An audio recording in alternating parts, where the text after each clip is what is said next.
Hi, grade second. Today I'm discussing syllabus and paper pattern with you. This is for your understanding how to write the paper and what questions will come in examinations and how you should write your answers. Because कई बार ऐसा होता है, जैसे last exams में मैंने देखा था कि आपने आंसर्स सही लिखे थे, लेकिन जहां आपको पूरे सेंटेंसेस लिखने थे आपने सेंटेंसेस नहीं लिखे थे, तो आपके मार्क्स कट हो गए थे. So that is why I am explaining you paper pattern in detail. Syllabus में I am taking 3 comprehensions.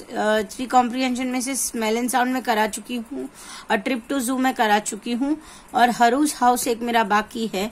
This can be taken as seen passage. आप ये वीडियोस वापस से देखिएगा ताकि आपको समझ में आए कि मैं एक्सप्लेन कैसे कर रही हूँ और आपको जो भी क्वेश्चन आंसर्स दिए गए हैं वो कैसे ढूंढने हैं, वो पैराग्राफ में से कैसे ढूंढने हैं. So that will be come as seen passage.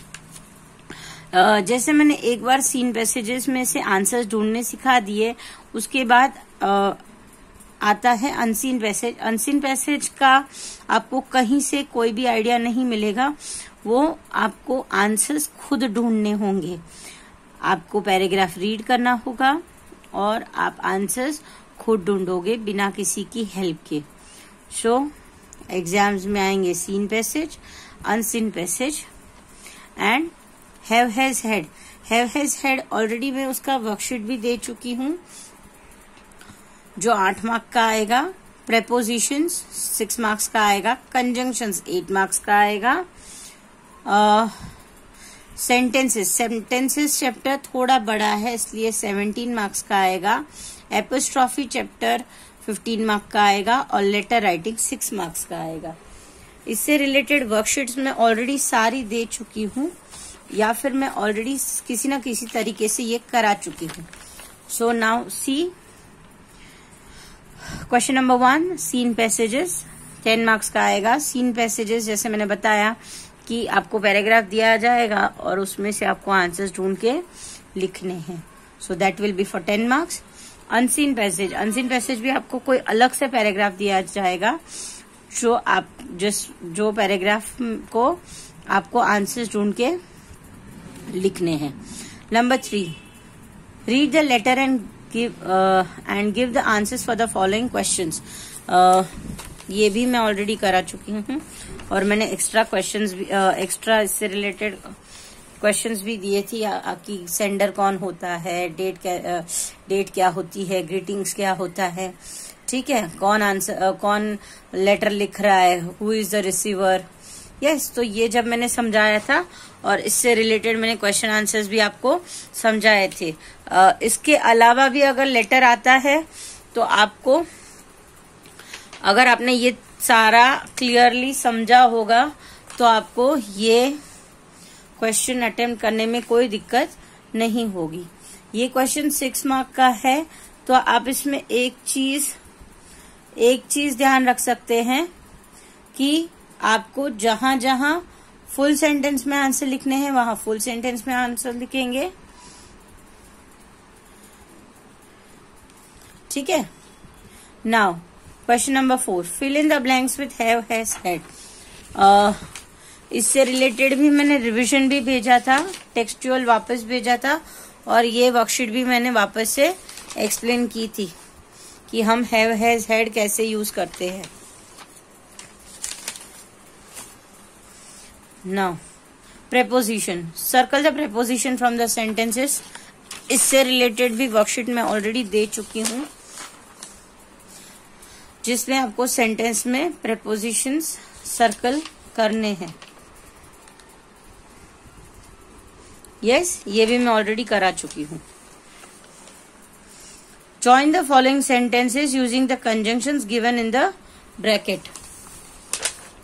इसका वर्कशीट भी मैंने ऑलरेडी दे दिया है और इसका आंसर की भी मैंने दे दिया है कि आपको सेंटेंस दिया जाएगा और ब्रैकेट में एक कंजंक्शन दिया जाएगा और आपको उसको जोड़ के सेंटेंस कंप्लीट करना है, वो चाहे एंड हो, बट हो, बिकॉज हो, कुछ भी हो.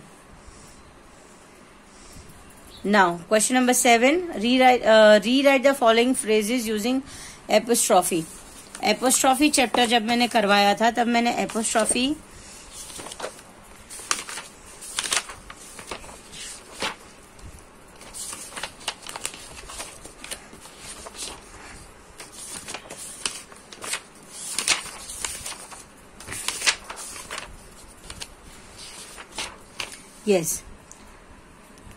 इसमें आपको ऐसे सेंटेंस दिए गए होंगे, ठीक है, ऐसे सेंटेंस दिए गए होंगे और आपको उसको एपोस्ट्रॉफी यूज करके लिखना है। इसके साथ और एक वर्कशीट भी है इसी में,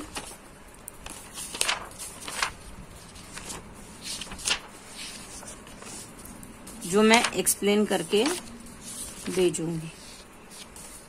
यस, रीराइट द फ्रेजेस। ऐसे आपको वर्ड्स दिए गए होंगे, जैसे Varun has a yellow car, Varun's car.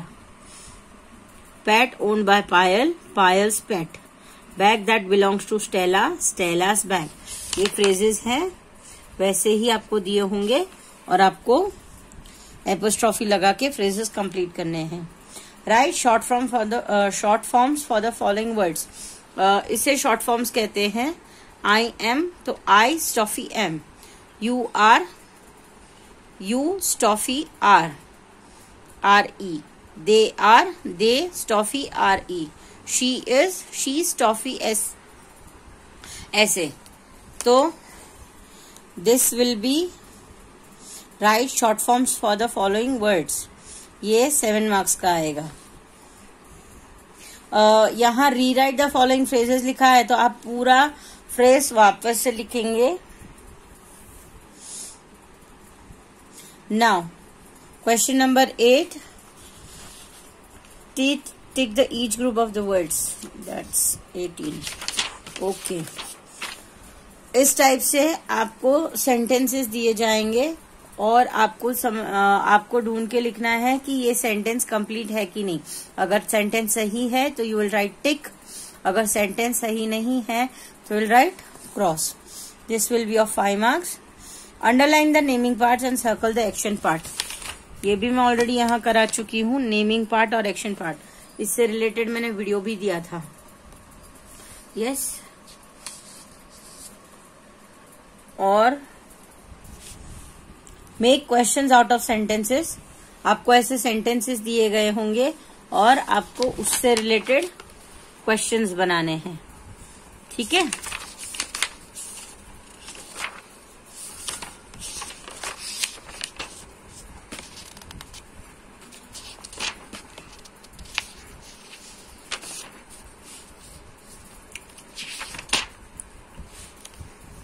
Conjunction से रिलेटेड यहाँ पे भी है एक्स्ट्रा प्रेपोजिशंस। मैंने हो सके उतना रिवीजन सारा कंप्लीट कर लिया है। अब मेरा सिर्फ सीन पैसेज बचा है, बाकी मेरा इंग्लिश का पूरा रिवीजन हो चुका है। So this is a paper pattern and you should prepare for this.